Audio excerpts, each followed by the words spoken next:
Olá, eu sou a Sofia Rita e este é o meu podcast. Sejam muito bem-vindos. Olá, Raquel. Queria começar primeiro por apresentar a Raquel, a minha nova convidada, a minha primeira convidada desta temporada. Eu sei que estive assim bastante tempo afastada aqui do meu podcast, ele não estava esquecido, mas como vocês sabem, para mim é sempre importante ter aqui um valor acrescentado, para que estes minutos sejam assim um manjar dos deuses e tenho a certeza absoluta que a Raquel é mesmo a pessoa certa. Para quem não conhece, a Raquel Assetti, ela é autora assim de um best-seller assim no Brasil, incrível, que é o Ressignificando Perdas. Ela também é palestrante e mentora.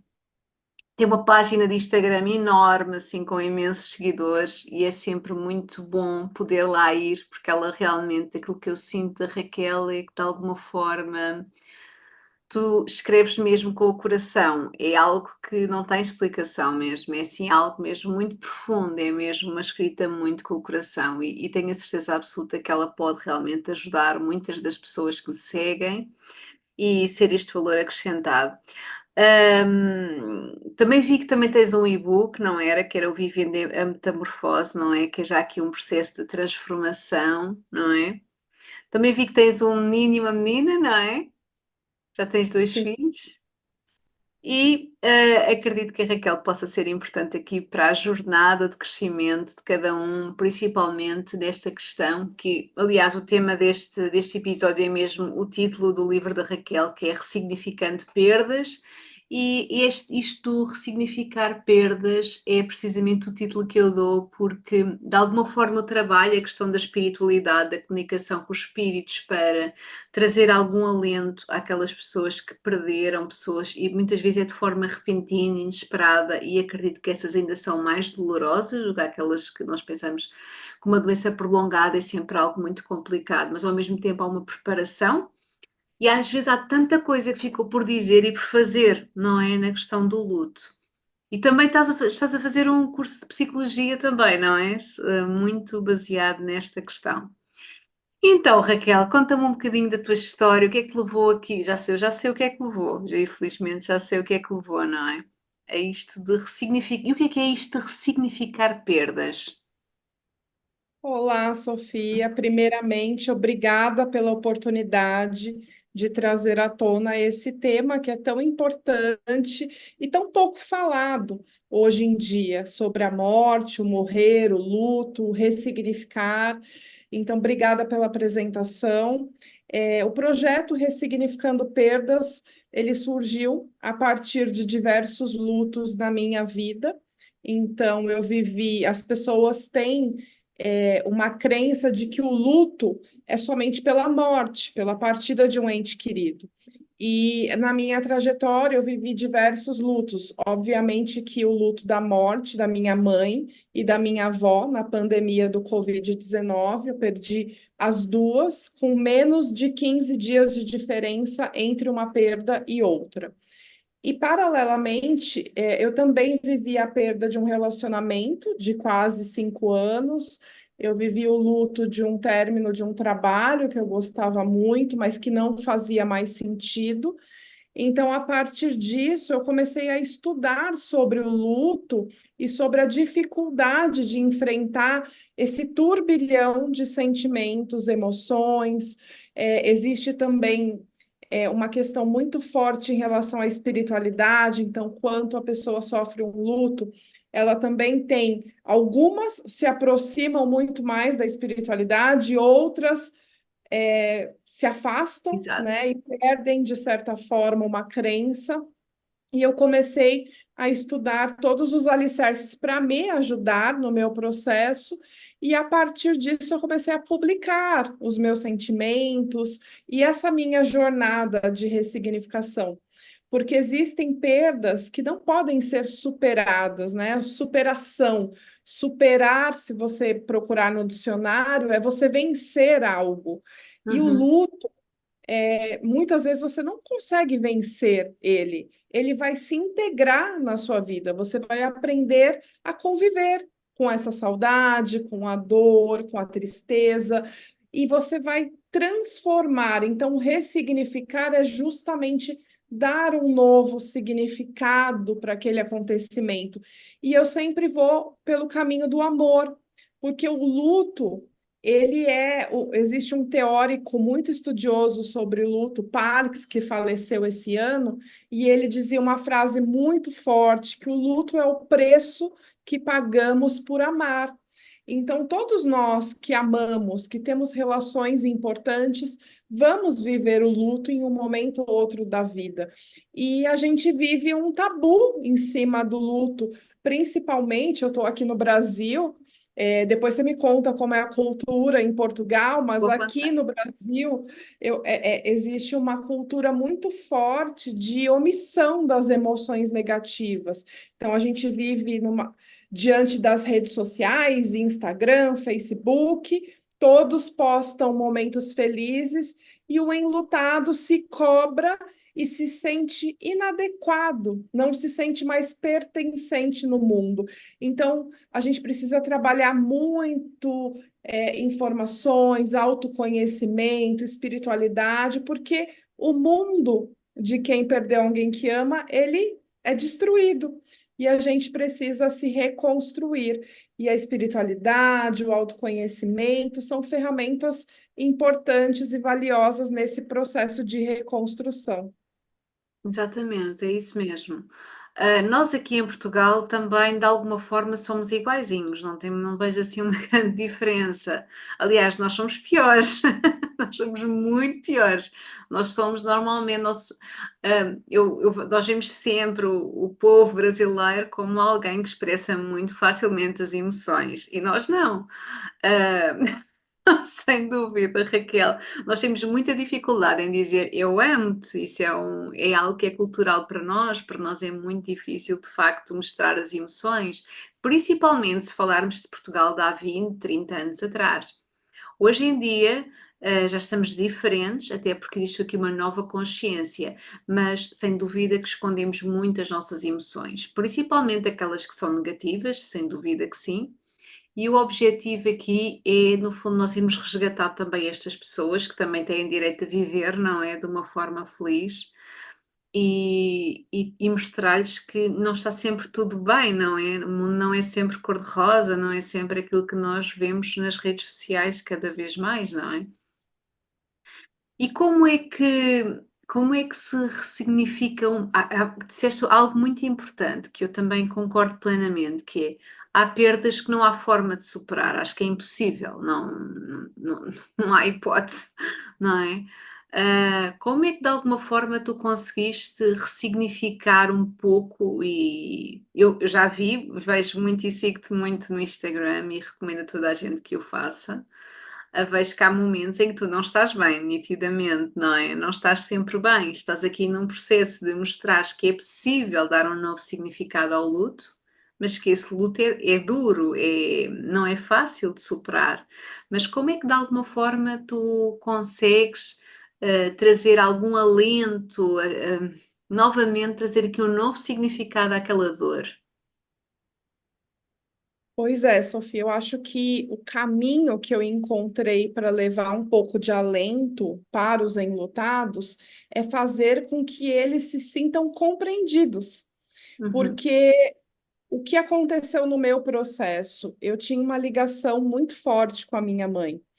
É, eu sempre digo que a minha mãe era a minha alma gêmea aqui na Terra. Então, como eu tenho dois filhos e eu sou mãe solteira, minha mãe participou muito da criação dos meus filhos.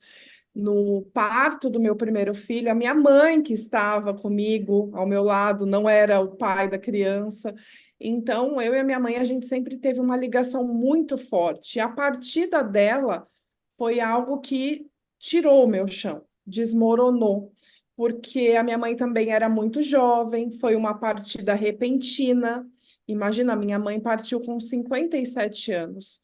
Não tinha nenhuma comorbidade, então aparece um vírus e menos de 15 dias a minha mãe, extremamente saudável, parte para o mundo espiritual. E aí a gente entra num processo muito difícil, e quem vive o luto repentino é ainda mais desafiador, porque você fica ruminando sentimentos e, eu poderia ter feito algo de diferente. Você começa a sentir coisas tão densas, tão negativas, que em momentos você acha que está enlouquecendo, você acha que não vai conseguir mais seguir em frente. Então, dependendo do nível de ligação que você tem com essa pessoa, como eu tinha com a minha mãe, também de dependência, de sincronicidade, o vazio é imenso. E realmente não existe superação. Então, o meu caminho foi estudar as emoções, para ver se eu não estava enlouquecendo.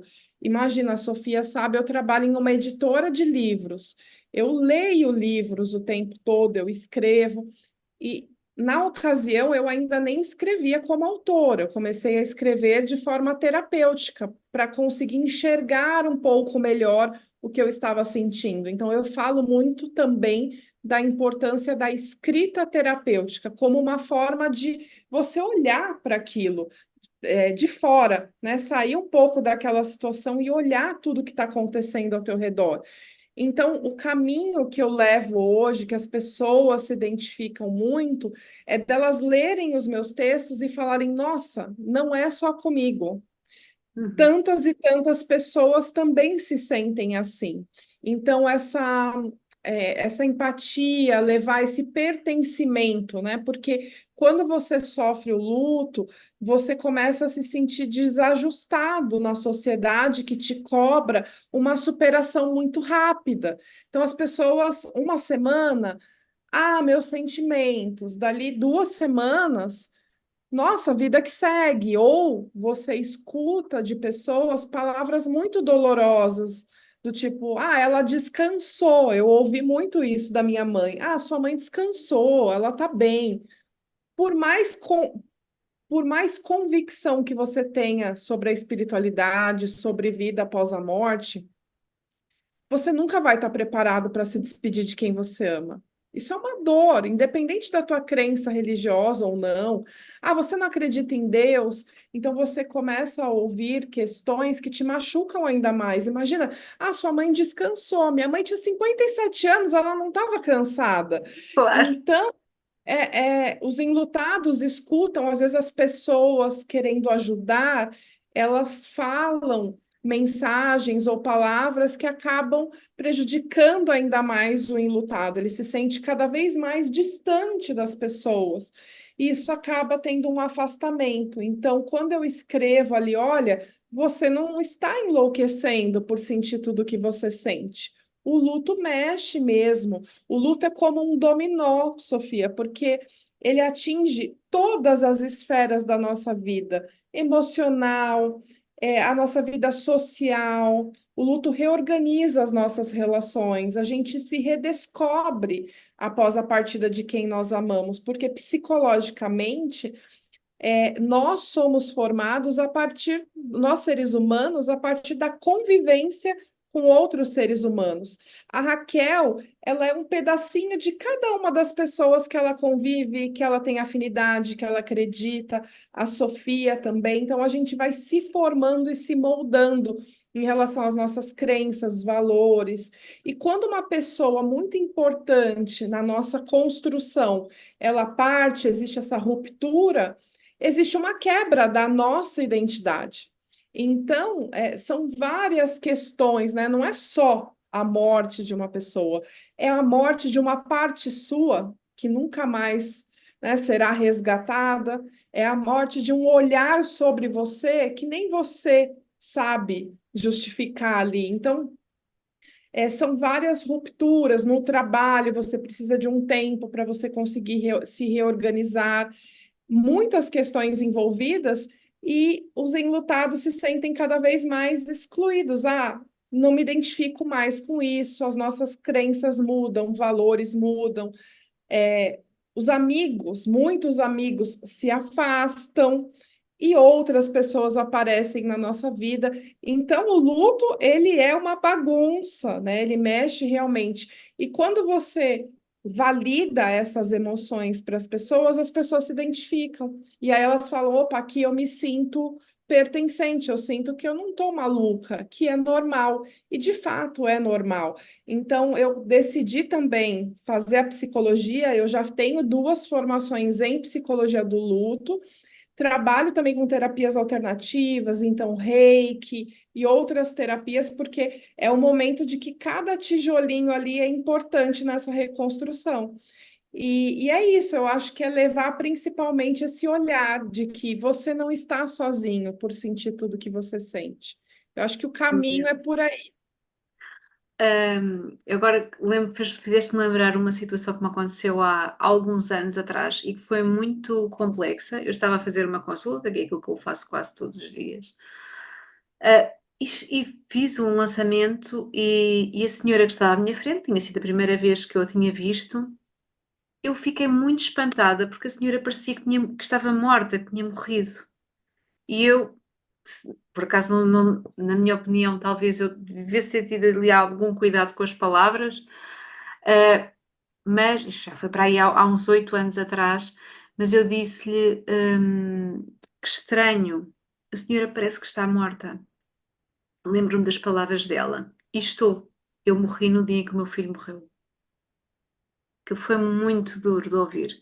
Foi assim mesmo. Depois toda a consulta esteve um bocadinho à volta daquilo e fala um bocado disto. Quando alguém não é, nos deixa, uma parte dessa pessoa parte também. E muitas vezes, por exemplo, quando eu faço comunicações com o mundo espiritual e quando eu estabeleço esse contacto, e é muito importante para o médium, e eu ensino pessoas a fazerem isso, quando o médium identifica, seja traços físicos, seja evidências que mostram que aquele espírito realmente está ali. Eu costumo dizer aos alunos que não adianta nós dizermos que o espírito está bem. Isso é uma conversa que qualquer pessoa pode dizer. A pessoa vai ficar um pouco melhor se ela tiver ali algum detalhe, se de repente vocês lhe conseguirem contar um episódio da sua vida, não é? Por exemplo, uma das coisas que os espíritos fazem muito é contarem ah, a comida favorita. É que, aquilo que mais gostavam de comer. Acontece muito os maridos quando partem para o mundo espiritual e quando a esposa está comigo, eles virem dizer que, olha, tenho muitas saudades de comer aquela feijoada que tu fazias. E então ela de repente ela tem a certeza que ele está ali, não é? E aí acaba por ser um bocadinho um feliz reencontro. E eu acredito que é aí que a mediunidade tem o seu espaço, não é? Trazer paz e equilíbrio entre o mundo terreno e o mundo espiritual. Muitas vezes, acredito que também no Brasil, porque o espiritismo tem uma grande dimensão no Brasil, não é? E há muitas vezes aquela crença também de que nós não devemos contactar os espíritos porque estamos a incomodar, porque estamos a aborrecê-los. Hum, eu sou muito da crença do espiritualismo e acredito nisso. Eu acredito que uma comunicação, por exemplo, mediúnica, pode trazer paz, na medida em que aquelas palavras que não foram ditas antes da partida para o mundo espiritual podem finalmente ser ditas depois, não é? E nós conseguimos fazer aquela ponte. E então, isso pode também ser um processo que possa vir trazer paz. Não sei se tens a mesma opinião ou não. Com certeza, uma ferramenta importantíssima de comunicação, porque é exatamente o que você disse. O processo de ressignificação, ele envolve também muitas memórias, eu sempre digo de honrar a memória. Então, muitas vezes, o caminho que eu decidi seguir era fazer coisas que a minha mãe gostaria que eu fizesse. E como seria bom ter a certeza de, olha, ela está validando, eu estou no caminho certo. Uhum. Então, sem dúvidas, eu acredito que essas relações espirituais elas trazem muito conforto nesse momento tão desafiador, porque no momento que a gente tem essa ruptura, o enlutado ele só enxerga a dor, a dor, a dor, a dor e a dor, né? E como transformar essa dor? Como? Então, ferramentas de comunicação, sem dúvida, é extremamente válido, é importante, independente da crença, do que a pessoa acredita, ela vai sentir, a gente sente com o coração, né? Com o nosso chakra cardíaco aqui. Então, você vai sentir esses contatos. Eu tenho diversos contatos, eu conto no meu livro que eu recebo várias informações da minha mãe através dos sonhos, projeções Uhum. astrais. Sem Então, dúvida. assim, é o meu caminho de conforto, de contato. Então, todas as vezes que eu sinto muita dor, e eu também tenho conexão com borboletas. Por que que eu falo das borboletas? As borboletas, elas têm significados na espiritualidade, diversas religiões falam que às vezes é considerado como a visita do teu ente querido, aquele olhar ali espiritual para você naquele momento. E no aspecto psicológico, transformação, né?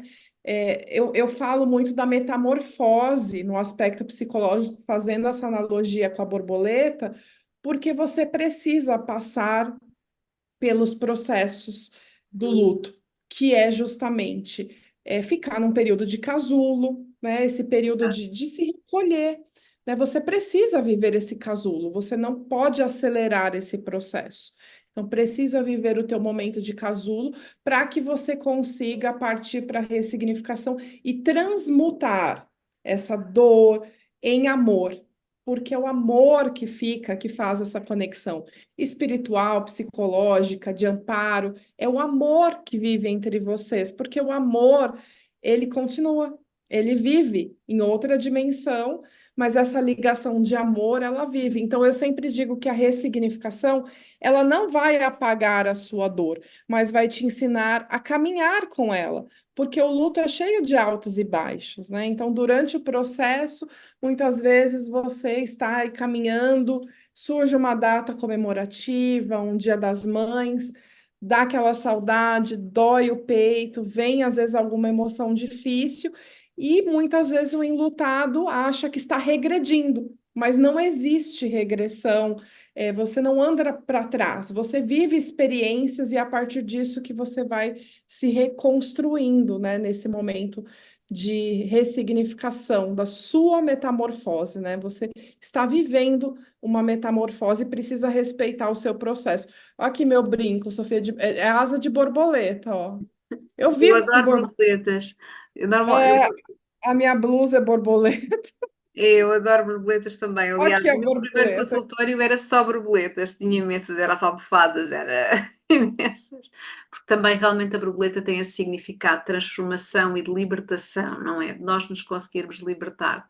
É muito curioso que nas questões do luto, eh, há diferentes formas de viver o luto também, não é? E que é muito estranho, na minha opinião.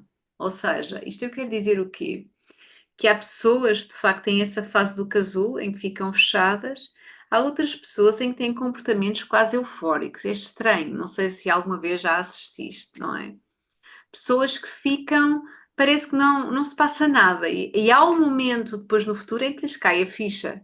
E de repente cai e tomam consciência. É que parece uma defesa estranha que o ser humano tem, não é?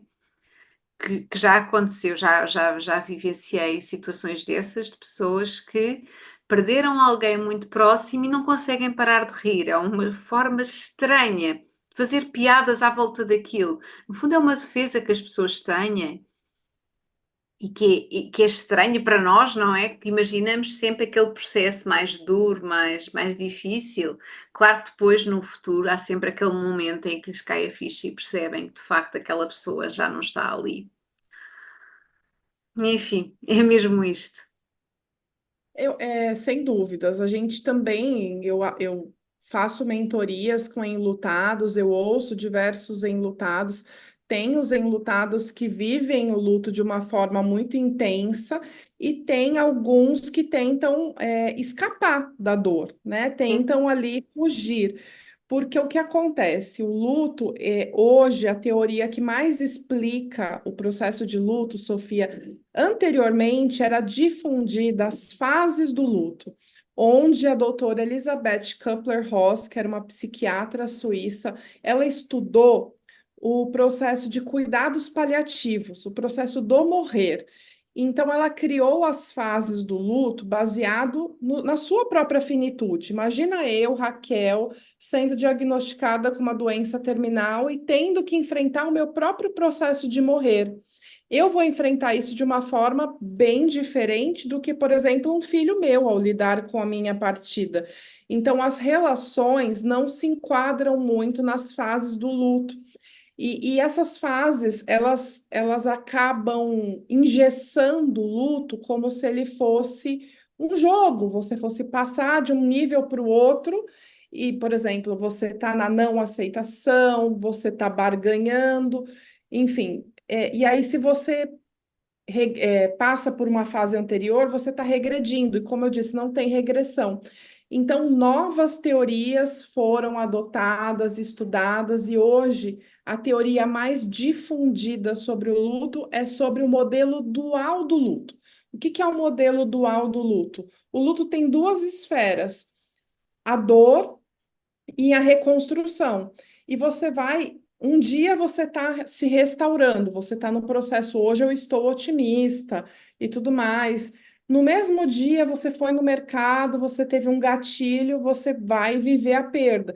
Então você vai oscilar entre a perda e a restauração, a dor e a restauração, a esperança e a angústia. Você está sempre no altos e baixos. O que que acontece? Quando a pessoa está só na restauração, rindo, feliz, ela não tem momentos de dor, ela tem que procurar ajuda, porque ela precisa de alguma forma soltar. E quando a pessoa também só está na dor, o que que é normal? O normal é a pessoa oscilar entre os altos e baixos. Agora, se a pessoa não oscila, ela está sempre lá, sorrindo, enganando, fingindo que aquele luto não aconteceu, ela precisa procurar uma ajuda, terapia psicológica, para extravasar essa dor.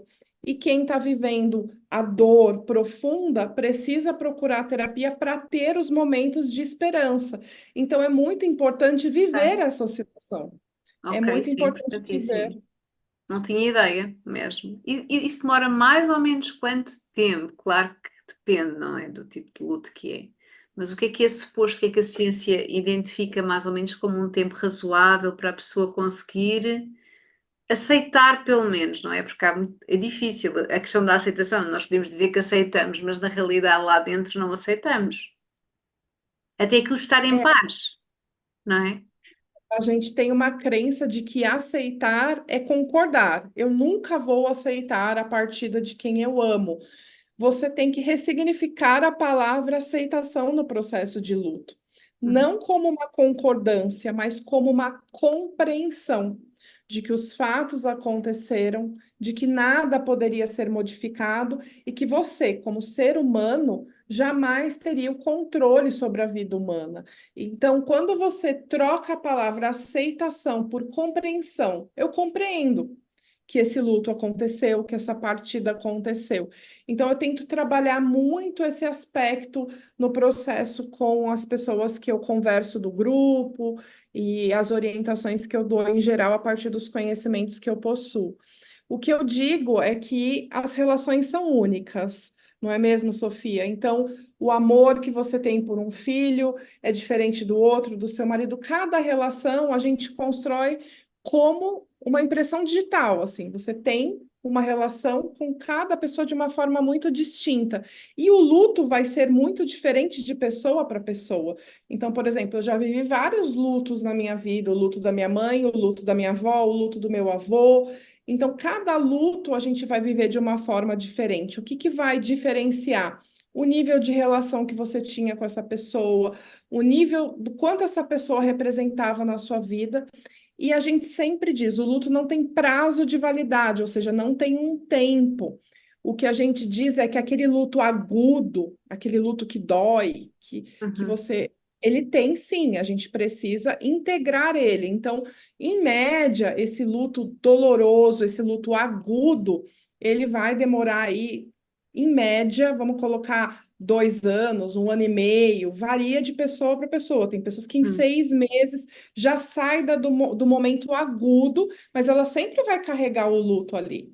Sempre. Então, alguma data comemorativa, o Natal, é uma data que essa pessoa representava, o luto vai estar sempre ali, mas ele não vai ser mais.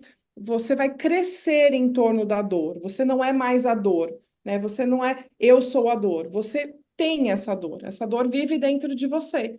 em momentos específicos ela vai ser ativada ali, né? Pois. Então, é sobre isso. Mas no DSM, eles consideram que a partir de 1 ano e meio, né, que é o registro de doenças, aí o luto entra como uma patologia. Ele precisa, o transtorno do luto prolongado. Então, precisa de ajuda, precisa de terapia, é muito importante. Ok. Muito obrigada, olha, Raquel. Acho que tudo aquilo que disseste, de certeza absoluta que de alguma forma deve ressoar com o coração das pessoas que nos estão a ouvir. Agradeço imenso. Eu estaria aqui a noite toda a falar contigo, porque aqui já é de noite, ainda não. Mas olha, já foi muito, muito bom estar aqui contigo, a ter esta partilha e de alguma forma a ajudar também as pessoas que passam por estes processos difíceis. Muitas vezes as pessoas precisam do tal norte, de perceberem, olha, isto é normal, o que me está a acontecer, não é? Como é que eu e aquela normalização também que falaste toda à volta, que é tão difícil às vezes de viver nessa normalidade. Eu fui professora há uns anos grandes atrás de educação especial e aquilo que eu aprendi é que de facto as pessoas não são iguais e eu luto muito por isso, as pessoas não são iguais e é nós, através da diferenciação, que nós conseguimos tornar-nos todos fazer com que todos possam viver de uma forma equilibrada, não é? É exatamente a mesma coisa que se fazem com os alunos, não é? Da educação especial. É um bocadinho isso, tratarmos aqui as características individuais de cada pessoa e o trabalho que tens feito tem sido mesmo incrível, eu tenho visto, por isso senti-me assim tão inspirada a falar contigo para estarmos aqui hoje. Por isso agradeço mesmo muito, muito obrigada, Raquel, por teres cá estado. Imagina, Sofia, eu que agradeço, queria mostrar o livro, se eu puder ter a oportunidade. Claro que sim, claro que sim, claro que sim. É o Aqui em Ressignificando. Portugal é que nós não conseguimos arranjar, quem sabe não vamos conseguir, não é? Tem na livraria Ah, Senda. Na Senda. Vou falar então com. Pode divulgar que o Vou partilhar. Este livro acredito que possa ser mesmo muito, muito bom para todas as pessoas que passam por esta fase. De alguma forma, nós precisamos muitas vezes sentir aquela empatia, não é? Com o outro lado. Um dos meus livros que eu tenho que fala um bocadinho também da minha experiência é o Abraço à Tua Magia. E recordo-me que fala muito da mediunidade, fala muito de todas as situações que eu passei e eu lembro-me de estar a escrever o livro e estar a meio do livro e pensar assim, mas porquê que eu estou a partilhar a minha experiência? Porque eu sou mais aquela de mostrar como é que se faz, não é? E não tanto de partilhar a minha experiência. E de facto o feedback que nós partilharmos de experiência é muito importante, porque cria tal empatia que das pessoas sentirem que não estão sozinhas no processo. Essa parte é mesmo muito, muito boa. Ok? É isso mesmo, eu acho que o livro é muito isso, é trazer essas reflexões e o que eu acho que é diferente, o que eu posso falar que o meu livro é muito diferente em relação ao que tem no mercado, ele tem um caderno de exercícios e práticas para você enxergar as suas emoções. Eu gravei uma meditação de conexão, onde eu me conecto com a minha mãe através dessa meditação, uma meditação que eu canalizei.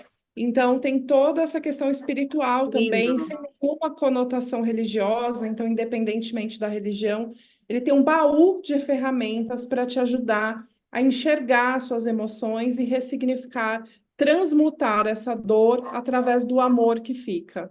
Muito bem, eu vou depois deixar também no link, um link para as pessoas poderem adquirir, se quiserem.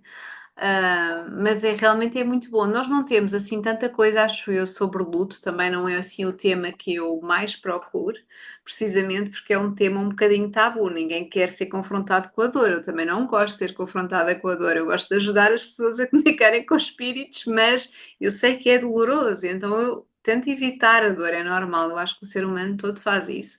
Mas há muitas pessoas que já estão nesse processo e que não podem fugir, lá está, estão lá. E de alguma forma eu acredito que realmente esse livro as possa ajudar. Sem dúvidas, eu acho que o caminho, Sofia, o mais importante, todos nós que passamos pelo luto, a gente consegue também ter um novo olhar sobre a vida, sobre o aqui, sobre o agora, sobre as pessoas que estão ao nosso lado, que estão nos ajudando nesse processo de ressignificação. Então, muitas vezes as pessoas não querem enxergar que a morte é um ciclo natural, nosso corpo físico aqui na vida, e que é importante a gente ter esse olhar de saber que não sabemos o nosso dia, não sabemos quando será a nossa partida, e o que que a gente está fazendo hoje, né, pelas pessoas que estão aqui, o que que nós estamos fazendo aqui hoje para honrar essa oportunidade linda que é viver a vida, não é mesmo? Então, falar Exatamente. sobre a morte também é um novo olhar sobre a vida, sobre a nossa vida. Sem dúvida. Aliás, muitas pessoas dizem, não é? E eu também já disse muitas vezes, quando nós vemos situações muito trágicas, nós, a partir daí, nós temos é que aprender realmente a agradecer mais as coisas boas que temos tantas. Eu gosto muito de um livro que é A Magia, não sei se deves conhecer A Magia, Sim, da sim, mesma conheço autora do Segredo. o segredo. E esse livro, de facto, obriga-nos a escrever. Há um ritual de 28 dias que eu já fiz. Ele leva-nos a escrever, a agradecer 10 frases. Temos 10 frases por dia para agradecer. Eu costumo recomendar este livro a muitas pessoas e elas já tiveram, assim, transformações incríveis. E normalmente, às vezes as pessoas dizem assim: "Mas como é que eu tenho aqui 10 coisas para agradecer todos os dias?" E eu: "10 coisas, tu vês, tu mexes, tu tens pernas, tens braços, tens mãos, tens tanto." E as pessoas: "Ah, visto nessa perspectiva, de facto tenho muita coisa para agradecer. Tens uma casa, já viste, moras, eu costumo dizer, moras em Portugal, já viste um país onde não há guerra, onde nós podemos respirar, onde nós podemos viver livremente. É uma dádiva. Exatamente. Temos Você falando tanto." isso, eu assisti esses dias, eu reassisti um filme antigo que é A Cidade dos Anjos. Não sei se você já Sim, assistiu, sim. esse filme é lindo. E existe um anjo que se apaixona e ele quer se tornar humano, porque ele não sente as emoções, né? Ele não sente tristeza, ele não sente absolutamente nada, e tudo que ele queria é ter essa oportunidade de ser humano. E ele consegue, ele vira humano. E qual é o primeiro gesto de gratidão que ele tem? Pelo simples banho. Ele toma um banho e ele vibra tanto com aquele banho. E será que a gente consegue agradecer e olhar aquela água que está escorrendo pelo nosso corpo e limpando as nossas energias? Então, é esse olhar pelo simples da vida que muitas vezes passa desapercebido. Exatamente, mas eu esforço-me sempre por tentar fazer com que as pessoas compreendam isso e eu própria faço isso. Eu sempre que chego a um sítio, eu agradeço chegar àquele sítio, tenho o cuidado sempre de agradecer, até o lugar para o carro eu agradeço, portanto, eu agradeço sempre tudo, todas as coisas boas que vão surgindo e a prática da gratidão é de facto muito boa, mas também é nós estarmos a vibrar verdadeiramente nessa gratidão, não serem só palavras vãs sem qualquer significado, nós temos realmente que estar a sentir. Se não tiver lá a emoção, eu acredito que depois não tenha a eficácia que as pessoas gostariam que tivesse. Sem Ok? dúvidas. Maravilhoso, Sofia. Estou muito feliz de Obrigada, olha, muito obrigada por ter estado aqui. Um grande beijinho. Espero que em breve nós tenhamos novamente assim oportunidades destas mágicas. Estou a agradecer também a todas as pessoas que nos estão a ouvir. Sigam a Raquel porque ela é muito inspiradora e até à Imagina, eu que próxima. agradeço a oportunidade e sou fã também do seu trabalho. A gente está sempre em contato. Quero muito, muito que a gente faça novas e novas parcerias. Obrigada pelo Vamos carinho. fazer sim, sem dúvida, não tenho dúvidas. Vamos fazer. Vamos tratar disso. Um Ok, beijo. um beijinho. Obrigada. Obrigada a você.